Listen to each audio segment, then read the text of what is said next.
see the video on your screen and see the links in the video description. I can't really say that Breonna Tyler Cohen was lying because I don't think he actually knew the truth. Like I said, I think he was just copying something. Reminds me of somebody who, like a tween who becomes an atheist from one little paragraph or one little pull quote they read from somebody online, and suddenly they become an expert and they know all about this and that. You know, youthful enthusiasm. I don't know how old Breonna is, and frankly, I don't care. But he reminds me of someone like that just kind of runs with something because it tells him what he wants to hear. So let's continue the quest to find a state where the whitest, most pro-Trump counties have homicide rates higher than the national average, higher than the state average, and higher than the most diverse pro-Biden and Hillary counties. Let's run the numbers for California and see if the most violent counties in California are the uber Republican or uber Democrat. We already know, keep this in mind, a disproportionate percentage of folks arrested for homicide in California are Hispanic/Latino or black. And since Joe Biden did so well in California, the state with the highest percentage of people who never finished ninth grade, I will only be doing counties where he won 66% or more, and for Trump it'll be 60% or more. So, of the counties that Joe Biden, and unlike Breonna, I show my work. Of all the counties that Joe Biden won in 2020 and Hillary Clinton won in 2016 in California, 66% or more, they had a homicide rate of 4.89 per 100,000. That's lower than the national average. And look for that to increase markedly when I run these numbers again for the 21 through 2023 timeframe. And notice, though, the population, the cumulative population from 2018 to 2020 for those pro-Biden counties was almost 54.5 million. For the Trump counties, it wasn't even a million because it was only 5 counties, and they had a homicide rate of 5.411 per 100,000. That is slightly lower than the national average. The dumbs might say, because California's homicide rate 2018 to 2020 was 4.766. The Democrat might say, aha, there's one. Those Trump counties are causing the homicide rate to go up in California. Where's my Ritalin? End quote. As I said, still lower than the national average during that time frame, and arrests in California are disproportionately black and Hispanic/Latino. Those, because, you know, when they talk about, well, they mention white supremacy so often. I mean, they don't even hide it anymore. But when they talk about insurrection and stuff like that, they mean white people. Those counties' population are also a pittance of the Golden State's entire residency, adding to the data I had above for the arrestees for homicide by race from 2010 to 2019. Let's add 2020. In 2020, in California, 28.9% of the arrestees for homicide were black, 47.2% were Hispanic/Latino, and only 17.5% were white. Asians barely register on those metrics relative to their percentage of the population. Gee, I wonder why. Again, California from 2018 to 2020, homicide rate of 4.766. And then I went to see if there was a Ferguson effect in California. Arrests for violent crime from 2015 to 2017, because California's violent crime rate went way up in 2020, as did homicide. Violent crime, not quite as much, but it was basically a wash. But for what it's worth, arrests for violent crime, homicide, rape, robbery, assault and kidnapping in California 2015 to 2017, 330,211 arrests. For those same metrics in 2018 to 2020, it went down to 324,127. So not a huge swing. Other jurisdictions that I went over, like New York, a lot of New York State en masse, and a lot of jurisdictions there saw homicide and violent crime go way up, but arrests were way down. So now let me do a tally using FBI data, further debunking a meme, and goes back to that previous video, a meme put up by Occupy Democrats on Facebook parroting the vacuous Breonna Tyler Cohen on his red state, blue state homicide rates. In this tally, Breonna may not know, but in the last 4 presidential election cycles, there have been several states that have shifted back and forth, and since 2004, we can call them legion, for there are many. I will find states that voted for Donald Trump twice, and where he also received more than 50% of the vote. Why would you just focus on 1 year? That you could get an outlier. That sounds like cherry picking. You got to do several years of data. I do them in 3-year blocks. I try to, because just picking 1 year is really dumb. Here's an example, Brianna, you may understand. Let's say I took Wilt Chamberlain's last season as a basketball player and used that to assess how great he was rather than the whole thing, his whole career. People would say, yeah, he still has great stats, but he wasn't scoring nearly as much. So just cherry picking 1 year, yeah, that's kind of dumb. I don't know if you did that because you're not smart enough or you thought you were being sneaky. I don't know. I lean towards you're dumb. So I'm only going to find states that voted for Hillary Clinton and plugs Biden twice and had more than 50% of the vote, and same for Donald.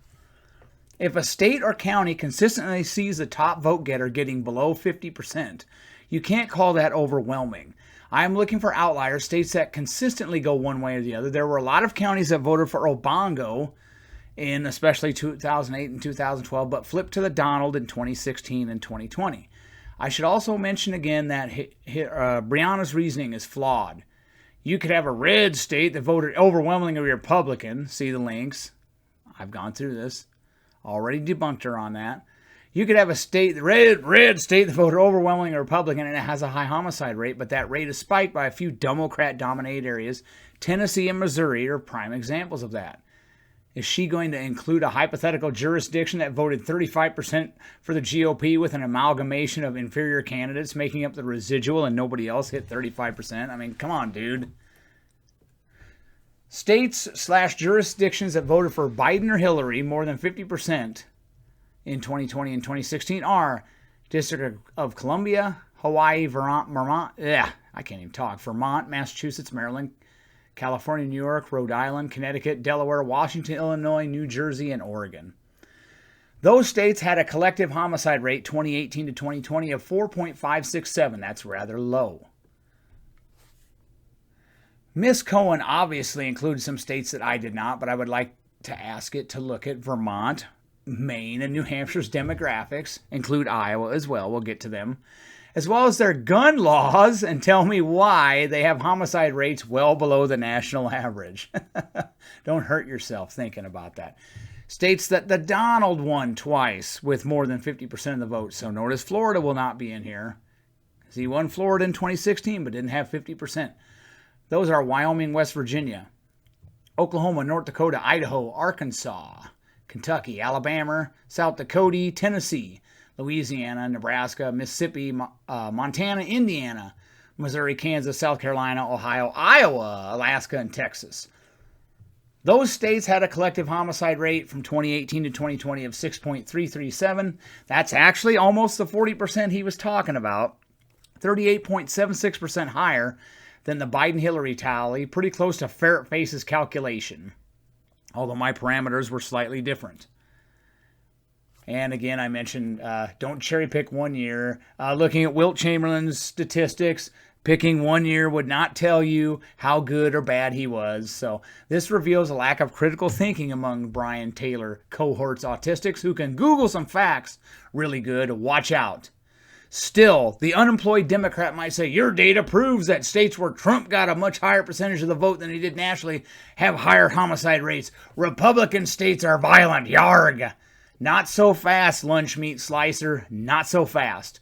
As I have already covered in this essay more than once, states like Ohio, Tennessee, Missouri, I mentioned Tennessee twice, and Indiana have high homicide rates, but the jurisdictions that are spiking the rate are usually diverse and run by Democrats. Don't blame all those uber-white, very pro-Trump jerkwater counties in Tennessee and Missouri for homicide there, as they are not the ones perpetrating it. That honor goes to Davidson and Shelby counties, Kansas City, and St. Louis City. One must also look, because all states are not homogenous with their borders, at arrest and violent crime demographics too, unless your name is Brian Taylor cohort. Louisiana has a sky-high homicide rate, and even outside the major problem areas, which are very Democrat, those are Shreveport, New Orleans, and Baton Rouge, they have a high rate. So let's look at some more uncomfortable data for 2020 and 2018. I wanted more years. But previous reports in Louisiana curiously omitted data on arrestee race. If you want to find Detailed data on those arrested in Louisiana for violent crimes, age and race. Good luck. So I was able to find data for 2020 and 2018.